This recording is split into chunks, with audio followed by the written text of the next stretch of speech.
और ये पूरा सेमी सर्कल का ये है आपको सर्कमफ्रेंस है, तो वो बाउंड्री के साथ होता है। Circumference of quadrant of a circle. अब क्वाड्रेंट क्या होता है? क्वाड्रेंट का मतलब जैसे ये आपको है, एक समझ लो कि एक सर्कल है और यहाँ पे इसे आपने 4 इक्वल पार्ट में काट दिया, तो 1 पार्ट क्या बोला जाता है? क्वाड्रेंट बोला जाता है। तो क्वाड्रेंट आपको 90 डिग्री का यहाँ पे क्या होता है? तो circumference of quadrant of a circle. तो अभी सेमी सर्कल का क्या हुआ? सेमी सर्कल का क्या हुआ? सर्कमफ्रेंस। तो इस तरीके का होगा ना, ये ऐसे होगा, ऐसे होगा ना। तो इसका क्या होगा? आपका पूरे सर्कल का क्या होता है? पूरे सर्कल का 2 पाई आर, तो 2 पाई आर बाई 4। क्लियर है? और इसमें दो आपको क्या, तो ये d भी लिख सकते हो, 2r भी लिख सकते हो। क्लियर है ना? तो इसमें आप इस चीज को भी प्रूव कर सकते हो, 2 पाई आर बाई 4 प्लस d या 2r। ये r आपको है, ये r है, और ये क्या है? 2 पाई आर बाई 4, क्योंकि ये पूरे सर्कल का क्या है? 1/4 है। क्लियर है? तो ये सब को ऐड करोगे तो यही फाइंड होगा ना, 2 पाई आर ये पूरे का हुआ, और इसको 4 पार्ट में यानी 1/4 है। ये जो आर्क है वो 1/4 है, और ये आपका क्या है? दोनों रेडियस है। तो ये डायमीटर हो सकता है, तो रेडियस को आप कर सकते हो, d भी लिख सकते हो, 2r भी कर सकते हो। क्लियर है? अब नेक्स्ट है distance covered by a wheel in one rotation. Distance cover जब करता है व्हील, तो वो क्या करता है? कितना रोटेशन लेता है? कोई भी व्हील होता है तो डिस्टेंस कवर करता है।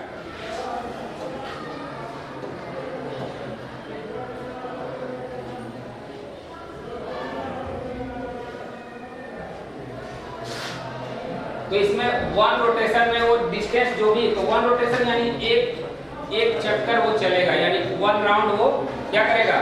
वो रन करेगा। तो वहां पे उसका क्या होगा? उसका सर्कमफ्रेंस होगा।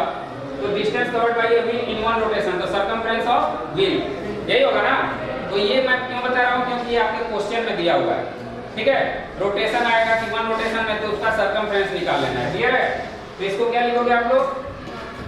यहाँ पे 2 पाई आर होगा। क्लियर है? Number of rotation of a wheel in travelling a certain distance. किसी डिस्टेंस को एक व्हील जो है, ये डिस्टेंस है, और एक व्हील जो है उसको बोल रहा है कि कितना नंबर ऑफ रोटेशन होगा। तो डिस्टेंस को आप क्या करोगे? सर्कमफ्रेंस से डिवाइड कर दोगे। क्लियर है? तो ये आपको मिल जाएगा डिस्टेंस बाई 2 पाई आर, यानी डिस्टेंस जो है, तो एक जो उसका रोटेशन है उससे डिवाइड कर दोगे, तो कितने राउंड में, कितने रोटेशन में वो वहां तक पहुंचेगा, वो निकल जाएगा ना। तो ये कुछ सर्कमफ्रेंस से रिलेटेड थे आपको। Circumference of circle, semi circle, circumference of quadrant of a circle, distance covered by a wheel in one rotation, and number of rotation of a wheel in travelling a certain distance. Clear है? तो ये आपका 4 आप जो 4 point है यहाँ पे, इसको आप मतलब ये सर्कमफ्रेंस से रिलेटेड है। अभी इसके बाद हम लोग एरिया पे आएंगे। ठीक है? तो एरिया के लिए सबसे पहले समझना जरूरी है, area of a circle derivation of formula. Let's divide the circle into 8 equal parts. Suppose करो कि एक सर्कल है, इसका एरिया निकालना है। तो एरिया इसका कैसे डिवाइड हुआ है? तो इसको 8 इक्वल पार्ट में डिवाइड कर दिया गया। 8 इक्वल पार्ट में जैसे डिवाइड किया गया, तो अब आपको देख रहे हो कि ये सब क्या है? सबका सिमिलर आर्क दिखाई दे रहा है, सबका सिमिलर आर्क हुआ। अब इस आर्क को हम लोग, अगर ये सब जो सिमिलर आर्क है, ये सभी जो आर्क हैं, ये सभी दिख रहे हैं, ये सभी सिमिलर हैं, तो इसको कहीं भी अगर हम अरेंज करेंगे तो ये वाला पार्ट सिमिलर होगा। तो अब स्टूडेंट्स, अगर आप इसको ऐसे अरेंज करते हो, इसको ऐसे अरेंज करते हो, तो ये जो हाफ है आपका, ये क्या हुआ? ये अभी जो मैं बता रहा था पाई आर, पाई आर है ना। तो 2 पाई आर में से आधा ये निकल गया, आधा ये हुआ। तो इसमें ये क्या होगा आपका, और ये क्या होगा? पाई आर हो सकता है। ये वाला जो है ये कितना है? 4 है, तो 1 2 3 4 और 1 2 3 4 क्लियर है। और ये क्या है आपका, ये आर है, ये सभी क्या है ना। तो इस शेप में इसको काट के ऐसे किया जा सकता है ना। देखो कैसे ये हुआ है, इसको थोड़ा सा इमेजिन करो आप लोग, वेरी इंटरेस्टिंग है ये। अगर ये अभी आपको बड़ा बड़ा दिखाई दे रहा है, आपको लग रहा है कि ये क्या है, ये टेढ़ा हो गया है, ये राउंड में है, लेकिन जब आप इसको यहाँ पे बड़ा बड़ा टुकड़ा काटा गया है, लार्जर पीस में इसको डिवाइड किया गया है, तो आपको थोड़ा आड़ा टेढ़ा लग रहा है। अब आप इमेजिन करो कि इसको एकदम मतलब जितना आप चाहो, अगर ये सर्कल है, सर्कल कैसे ये हुआ है, सर्कल एक लास्ट लेवल होता है पॉलीगॉन का, उससे ज्यादा ये नहीं हो सकता है, ये पॉलीगॉन ही है, पॉलीगॉन का लास्ट लेवल, पॉलीगॉन के श्रेणी में नहीं आता है, ये पॉलीगॉन का लास्ट लेवल है, ठीक है। तो यानी कि अगर छोटा सा अगर हम एकदम अगर हेयर के बराबर अगर रखें तो वो क्या होगा, सीधी लाइन दिखेगा ना, ये वाला सीधी लाइन दिखेगा ना। तो उस तरीके से जब हम करेंगे इसको, तो देखो यहाँ पे इसको अगर मतलब एकदम पतली पतली झिल्ली की तरह काटेंगे, तो देखो इससे ऐसे काटेंगे फिर से, तो सीधा हो जाएगा, क्लियर है। तो यहाँ पे क्या था, उससे राउंडेड शेप में था, क्योंकि बड़ा बड़ा पीस काटा गया था, और जब छोटा छोटा होगा तो अपने आप ये सीधा हो जाएगा, होगा ना, एक लाइन बनेगा। तो ये क्या हुआ और ये क्या हुआ, ये दोनों का ये किस शेप में आ गया आपका, रेक्टेंगल के शेप में। तो एरिया इसका क्या होता है, pi r into r, pi r square हो गया। तो ये रेक्टेंगल का एरिया से हम इसको फाइंड कर लिए। तो इस चीज को अगर छोटे छोटे टुकड़ों में काटा जाए तो ये रेक्टेंगल का शेप ले रहा है, ठीक है, उसको रीअरेंज किया जाए तो रेक्टेंगल के यानी किसी भी एरिया को, अब इससे पहले आप जब नेक्स्ट क्लास में आप जाओगे नेक्स्ट चैप्टर में, तो उसमें आपको वॉल्यूम निकाला जाता है, आपको जो भी निकाला जाता है उसमें एरिया, सरफेस एरिया निकाला जाता है, उसमें भी इसका यूज है, ठीक है। तो उसमें भी इस पे डिस्कस होगी। तो ये आपको सबको समझ में आ गया कैसे किया गया, किसी को कोई दिक्कत। इस शेप में था तो आपको ये टेढ़ा लाइन लग रहा था, इसमें कुछ सीधा हुआ, यहाँ पूरा सीधा हो गया। क्यों सीधा हुआ, क्योंकि इसका टुकड़ा छोटा छोटा कर लिया गया। टुकड़ा छोटा छोटा होता है तो क्या होता है, वो लाइन सीधा हो जाता है। आप देखते हो अगर ईंट अगर आप कुछ ये करते हो तो ईंट थोड़ा सा छोटा छोटा टुकड़ा होता है तो एकदम राउंडेड हो जाता है, कहीं कहीं सीधा होता है तो उससे भी हो जाता है। तो सब जब इस पे डिपेंड करता है, इसको आप अरेंज कैसे करते हो, क्लियर है। अब next area of semi circle. देखो यहाँ पे मैं इस पॉइंट को डिस्कस करने वाला था, वहां पे आपको सिर्फ वो बोलना एरिया ऑफ सेमी सर्कल। यहाँ पे एरिया ऑफ सेमी सर्कल क्या होता है, area of quadrant of circle, area of the ring. Area of circle आपको सबसे पहले सेमी सर्कल कैसा होता है,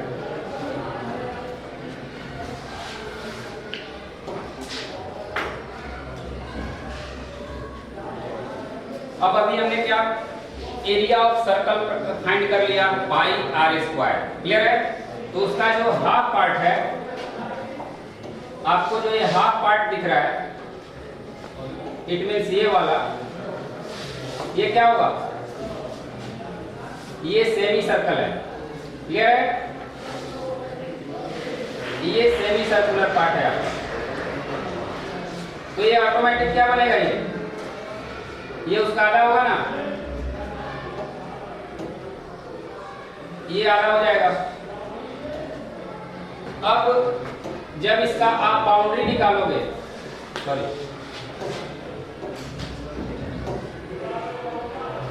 इसका जब बाउंड्री में निकालोगे तो ये इसका बाउंड्री होगा। जब एरिया होगा तो पूरे एरिया का बाउंड्री होता है ना, तो एरिया से वहां पे डिफाइन हो जाएगा। तो एरिया क्या होगा, इसका वैल्यू क्या हो जाएगा, पाई आर स्क्वायर बाई 2, ठीक है। पाई आर स्क्वायर हमने डिवाइड किया, अब सेमी सर्कल का एरिया क्या होता है, pi r square by 2। Area of quadrant of circle pi r square by 4, clear है, 1/4 होता है। एरिया ऑफ द रिंग, तो रिंग किस शेप का होता है, रिंग हमारा होता है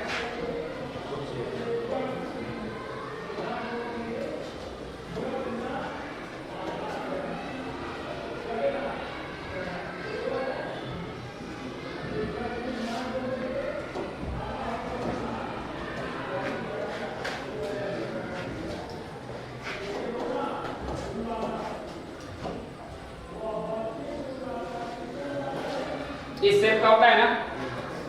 तो आपका रिंग का एरिया ऑफ अब यहाँ पे सपोज करो ये आपका क्या है, सेंटर है, तो ये आपका क्या हो गया, स्मॉल r हो गया, और ये क्या हो गया, ग्रेटर हो गया।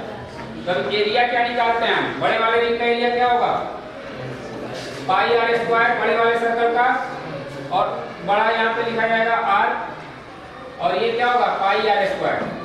तो यही है। अब इसको फॉर्मूला को आप ये मतलब मेन फॉर्मूला यही है। अब इसको इस तरीके से आप लिख लो, r माइनस आर स्क्वायर, ऐसे लिख सकते हो। आप इसे a plus b a minus b पे इसको तोड़ सकते हो, a plus b a minus b हो जाएगा। तो ये आप पे मर्जी है, इसका बेसिक जो फॉर्मूला होता है यही होता है। क्लियर है? Now the next point, area of sector. Area of sector क्या है स्टूडेंट्स? एरिया ऑफ सेक्टर का मतलब होता है जब भी आप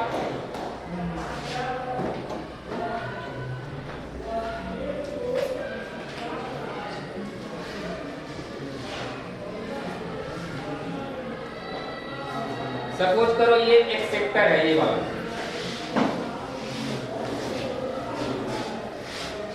इसका एरिया ऑफ सेक्टर निकालना है। तो ये क्या है, ये पूरा सर्कल क्या है, 360 डिग्री है। तो 360 डिग्री है, और ये तो इसको पाई आर स्क्वायर हम ये करते हैं। लेकिन जब इसका बांटा जाएगा तो 360 में ही ना बांटा जाएगा, तो उसको कैसे हम डिनोट करते हैं? अब अगर इसको लिखेंगे तो 1/4 भी हम लिख सकते हैं, 1/4, बिकॉज हमें इसका एंगल पता है 90 डिग्री। अगर 90 डिग्री यहाँ पे नहीं दिया हुआ हो तो क्या होगा, इसे हम क्या लिखेंगे, तो नहीं पता है तो उसका क्या लिखा जाएगा, थीटा बाई 360, इसको हम थीटा से डिनोट कर देंगे, इनटू पाई आर स्क्वायर। ये है पूरे सर्कल का क्या है, तो पूरे सर्कल का ये थीटा कितना डिग्री का एंगल है, तो टोटल 60 है, तो उसमें हम इसको क्या करेंगे, बांट देंगे। क्लियर है ना? तो ये 90 होता है तो 1/4। अब हम पता नहीं है तो उसके लिए मान लो कि अगर 10 डिग्री का दे दिया सेक्टर का एरिया निकालने का, तो आप 10 डिग्री रख लो, इसमें कोई ये नहीं है। 90 हर जगह नहीं ना मिलेगा, 45 मिलेगा, 10 मिलेगा, 2 मिल सकता है, 1 मिल सकता है, तो इसीलिए थीटा आप उसको रिप्लेस कर सकते हो। क्लियर है? अब नेक्स्ट है आपका area of major sector. Major sector और माइनर सेक्टर, तो जब आपको किसी सेक्टर का एरिया पता है, अगर मान लो कि मेजर सेक्टर का एरिया निकालना है, तो पूरे सर्कल में से पाई आर स्क्वायर में से एरिया ऑफ माइनर सेक्टर, एक का पता होगा तभी तो दूसरा निकलेगा ना, area of minor sector. Clear है? और इसका क्या होगा, सेम होगा, area of major sector. Clear है? ये क्लियर हो गया ना? Now the next point, length of an arc of a sector. किसी आर्क के का लेंथ कैसे हम फाइंड करते हैं? सपोज करो ये है,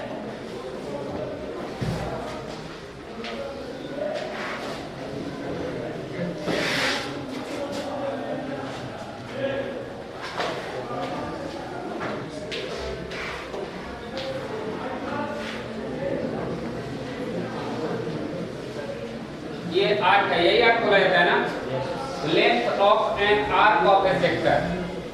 अब यहां पे ध्यान दो, आर्क जो होता है, इस आर्क का लेंथ कैसे पता करते हैं, length of an arc of a sector. तो area of a sector in term of length of arc. यहाँ पे क्या करते हैं, ये आर्क जो होता है वो किस चीज से पता चलता है, ये भी तो एंगल बनाता है ना, ये आर्क यहाँ से एंगल बनाएगा कि नहीं बनाएगा? तो इसको कैसे निकाला जाएगा लेंथ? तो सबसे पहले तो 2 पाई आर होता है। 2 पाई आर क्या होता है, 2 पाई आर आपका सर्कमफ्रेंस ऑफ सर्कल। अब इसका लेंथ किस पे डिपेंड करेगा, इसके एंगल पे डिपेंड करेगा ना, इसके एंगल पे ना डिपेंड करेगा। अब इसको क्या करेंगे, इसका एंगल जो भी होगा थीटा होगा, यही होगा ना, बोलो। जैसे एरिया होता था उसी तरीके से ये भी होगा। क्लियर है? अब ये किसी पे डिपेंड करेगा, ये कितना आपको लेंथ है इसका, इसके एंगल पे डिपेंड करेगा। तो 2 पाई आर इंटू थीटा बाई 360, अगर 90 डिग्री का होगा तो अभी मैंने क्या बताया था 2 पाई आर बाई 4 हो जाएगा। 90 डिग्री का अगर आर्क होगा तो क्वाड्रेंट का जो आर्क होगा उसका लेंथ क्या होगा 2 पाई आर बाई 4। तो यहाँ थीटा है, इट मींस जो वैल्यू होगा उसी के अकॉर्डिंग मिलेगा। क्लियर है? अब यहाँ पे area of sector in terms of length of an arc, तो यहाँ पे इसको 1/2 एल आर होता है, ये लेंथ ऑफ आर्क हुआ। क्लियर है? तो इसको आगे क्वेश्चन में जब होगा तो मैं इसको डिटेल में डिस्कस करूंगा ये कैसे डिराइव होता है। इसकी वैल्यू ये है। क्लियर है? इसकी वैल्यू ये है, तो अगर इसके लेंथ के टर्म में किया जाएगा तो एल यहाँ पे लिखा जाएगा। इसको जब आप सॉल्व करोगे इस चीज की वैल्यू, तो area of sector in terms of length, sector का एरिया भी निकल जाएगा। कहीं कहीं क्वेश्चन में लेंथ के टर्म में भी दिया हुआ है, इसलिए इस फॉर्मूले को जिक्र करना जरूरी था। क्लियर है? इसको जब आप उसमें पुट करोगे तो एरिया निकल जाएगा। क्लियर है? क्यों निकलेगा? इसको पुट करना है ना, एक जगह पे इसको पूरा पुट कर दोगे तो इसकी वैल्यू क्या होगी, एरिया ऑफ सेक्टर हो जाएगी। क्लियर है? Area of segment, area of segment है स्टूडेंट्स,